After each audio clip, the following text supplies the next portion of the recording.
प्रधानमंत्री को चौकीदार चोर है, ये चौकीदार का अपमान नहीं है, भारत की 125 करोड़ जनता का अपमान है, जो हिंदुस्तान कभी सहन नहीं करेगा। मेरे बहनों और भाइयों, कभी सहन नहीं करेगा। कौन मुकाबला करेगा? आओ बताओ तो। वो लोग जिन्होंने सत्ता का सुख भोग के केवल प्रदेश को लूटा है, देश को लूटा है, कौन नरेंद्र मोदी के सामने? कोई एक नाम तो बता दो। बोले एक नहीं है, हम तो अनेक हैं, मिलकर मुकाबला करेंगे। प्रधानमंत्री कौन को बनाओगे? अगर इनकी मीटिंग में कहो प्रधानमंत्री जी, 25 खड़े हो जाते नमस्कार। उत्तर प्रदेश में बुआ जी, बबुआ जी, बुआ जी ये भी भूल गई कि जब बबुआ के पापा ने घेरा था गेस्ट हाउस में, राम सकल जी बैठे तो बचाने भारतीय जनता पार्टी आई थी। मेरे बहनों और भाई, जान बचाई तो समय मायावती जी की। यूपी में बुआ बबुआ, बंगाल में दीदी, आंध्र में बाबू, तमिलनाडु में स्टालिन। प्रधानमंत्री कौन को बनाओगे? सोमवार को बुआ, मंगलवार को बबुआ, बुधवार को दीदी, गुरुवार को बाबू, शुक्रवार को स्टालिन, शनिवार को राहुल बाबा, इतवार को छुट्टी। नहीं प्रधानमंत्री के चल जाएगा। काय का गठबंधन? कोई बताए तो मुझे। देश को तोड़ने तबाह करने वाला गठबंधन है। कौन है नेता? तय कर लेंगे। अरे भैया, शादी की तारीख तय हो गई, शादी का दिन आ गया, मेहमान इकट्ठे हो गए, बारात का समय हो गया, बाराती मैदान में आ गए, ढोल बज रहे हैं, शहनाई गूंज रही है, मंगल गीत गाए जा रहे हैं, डांस भी हो रहा है, घोड़ी भी आ गई है। लेकिन घोड़ी पे बैठेगा कौन? दूल्हा वो तय नहीं है।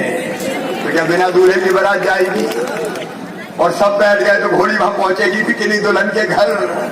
इन्हें देश को महा मजाक समझ रखा है। बहनों और भाइयों, ये गठबंधन वाले देश नहीं बचा सकते, कमजोर सरकार देश नहीं बचा सकती।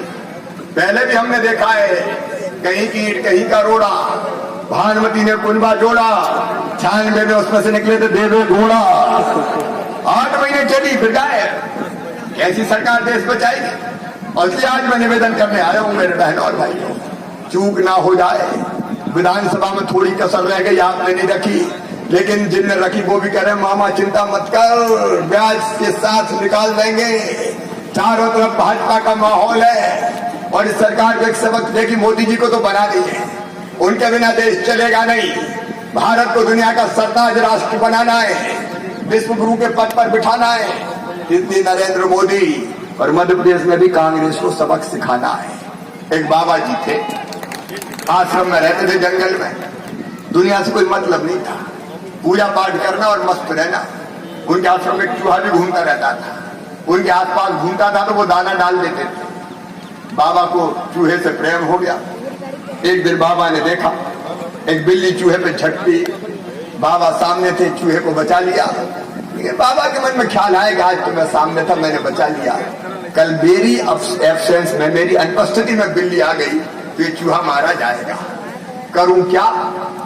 तपस्वी थे, कमंडल में हाथ डाला, जल निकाला और चूहे पे छिड़क के कहा बिल्ली हो जा। चूहा बिल्ली बन गया। एक दिन कुत्ता बिल्ली पे झपटा तो बाबा ने फिर कमंडल में हाथ डाला, छिड़क के कहा कुत्ता हो जा, तो चूहा कुत्ता बन गया। और ऐसे ही धीरे धीरे कमंडल में हाथ डाल के जल छिड़क छिड़क के उन्हें चूहे को शेर बना दिया। शेर जंगल का राजा, किससे डरे? क्यों डरे? कभी दहाड़ता, कभी पूंछ समेटता, कभी गुर्राता। लेकिन एक दिन सोचा कि यार ओरिजिनली तो मैं चूहा हूं और मेरे चूहा होने का राज केवल ये बाबा जानता है। जब तक ये बाबा जिंदा रहेगा मेरे चूहे का राज भी जिंदा रहेगा। क्या करना चाहिए? बोले ना रहेगा बांस, ना बजेगी बांसुरी, बाबा ही को निपटा देते हैं तो परमानेंट शेर बन जाएंगे। और ये कह के बाबा पे झपटने हुआ, बाबा तो अंतर्यामी के समझ गया, तुरंत कमंडल में हाथ डाला, जल निकाला और शेर पे छिड़क के कहा फिर से चूहा हो जा, पुनर्वंश को भवा। तो शेर फिर से चूहा हो गए, ची ची ची ची ची ची फिर करने लगे। ये कांग्रेस, कमलनाथ, बाकी नेता हमारी बुराई कर करके जनता को ऐसा मुहा के वोट के कमंडल में हाथ डाल के कई जगह छिड़क दिया पानी। वोट का तो शेर हो गए, अब गुर्रा रहे, दहाड़ रहे, जनता को खा रहे, किसान का कर्जा माफ नहीं कर रहे, गरीब को संबल का पैसा नहीं दे रहे, तीर्थ यात्रा नहीं करवा रहे, बेटियों की शादी नहीं करवा रहे, बीमारों का इलाज नहीं करवा रहे, मृत्यु को पैसे नहीं दे रहे, कफन के पैसे खा गए, भ्रष्टाचार कर रहे हैं, जनता को खा रहे हैं। और इसलिए मैं कहने आया हूं 29 तारीख को वोट के कमंडल में फिर हाथ डालो।